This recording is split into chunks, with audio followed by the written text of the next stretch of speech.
വിഷ്ണുശാലിനിയുടെ latest പ്രൊമോയിൽ സത്യഭാമയാണെങ്കിൽ അങ്ങനെ ബോധമില്ലാതെ വഴിയിലിങ്ങനെ വീണ് കിടക്കുകയാണ്. കുറച്ച് സമയം കഴിയുമ്പോൾ അവിടെ കുറച്ച് ആൾക്കാരൊക്കെ കൂടുകയാണ്. പക്ഷെ ആരും രക്ഷിക്കുകയോ ഹോസ്പിറ്റലിൽ കൊണ്ടുപോകാനോ ഒന്നും ശ്രമിക്കുന്നില്ല. ആളുകൾ അങ്ങനെ കൂടി നിൽക്കുന്നേ ഉള്ളൂ. അതേസമയം വിഷ്ണു ആണെങ്കിൽ വണ്ടിയിൽ വരുന്നതേ ഉള്ളൂ. അത് അമ്പലത്തിലേക്കാണ് പോകുന്നത്.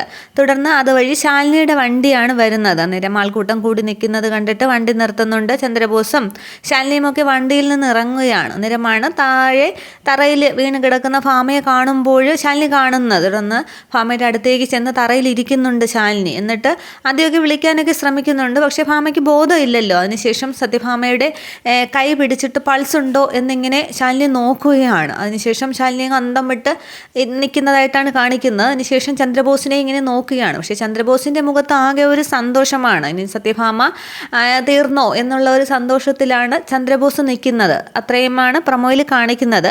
അപ്പോൾ എന്തായാലും ശാലിനി സത്യഭാമയെ രക്ഷിക്കും. പക്ഷേ ഭാമ അറിയില്ല ശാലിനിയാണ് രക്ഷിച്ചതെന്നും.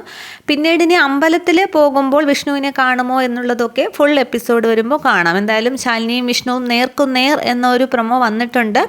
അപ്പോൾ കാണുമോ ഇല്ലയോ എന്ന് നമുക്ക് കണ്ടറിയാം. Okay, thank you.